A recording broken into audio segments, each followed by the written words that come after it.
আসসালামু আলাইকুম, সবাইকে হাসান মিডিয়া চ্যানেলে স্বাগতম। এই মুহূর্তে আমরা রয়েছি চট্টগ্রাম সরকারা করাসিন, যেটা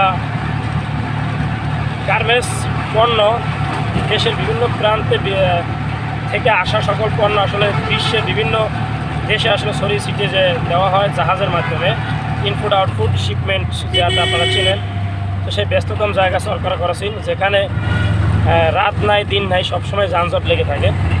এই জায়গাটিতে আমরা আসলে এখন আসছি, কিন্তু এই মুহূর্তে এই জায়গাটা একদম ফ্রি, নাই কোনো যানজট, নাই ট্রাফিক পুলিশের তৎপরতা, নাই মানুষের তৎপরতা, একেবারেই ঠান্ডা। গেট বন্ধ, গেটও প্রায় বন্ধের মতন অবস্থা। টুকটাক খোলা আছে, যদিও কার্যক্রম স্বাভাবিক বন্দরের। অনেকে আমাকে কমেন্ট করেছেন আপনারা বন্দরের ভিডিও দেখতে চাইছেন। আসলে বন্দরের বর্তমান পরিবেশ খুব ঠান্ডা।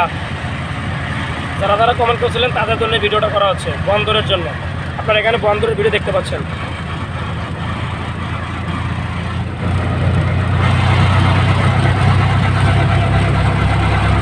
বাংলাদেশের দ্বিতীয় রাজধানী হিসেবে চট্টগ্রামকে স্বীকৃতি দেওয়া যায়, এটা আমার কথা না, এটা বিশিষ্ট ব্যক্তিবর্গের আসলে কথা ওনাদের। কারণ এই ব্যবসা বাণিজ্যের অন্যতম জায়গা আছে চট্টগ্রাম। তো সেক্ষেত্রে সকল ধরনের ব্যবসার কার্যক্রম মেইন বিষয়গুলি কিন্তু চট্টগ্রামে রয়েছে। যেমন আপনার ইনস্ট্যান্ট রিফাইনারি বাংলাদেশের মধ্যে একটা, তাও চট্টগ্রামে। তারপরে যতগুলা গার্মেন্টস সেক্টরের মেইন জায়গা সব চট্টগ্রামে।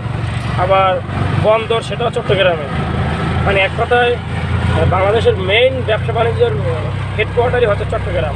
তারপরে নৌবাহিনীর বিভিন্ন ঘাঁটি, কোস্টগার্ডের ঘাঁটি, বিভিন্ন ধরনের আসলে বাহিনীর ঘাঁটি সবই চট্টগ্রাম বেশিরভাগ।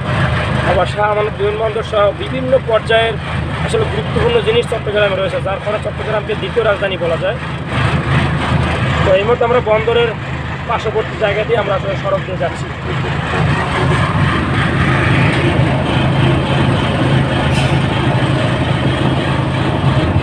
এখানে অনেক কন্টেনার দেখতে পাচ্ছেন, এখানে প্রায় হাজার হাজার কন্টেনার আসে, আশেপাশে ছড়ানো ছিটানো আছে কন্টেনার হাজার হাজার।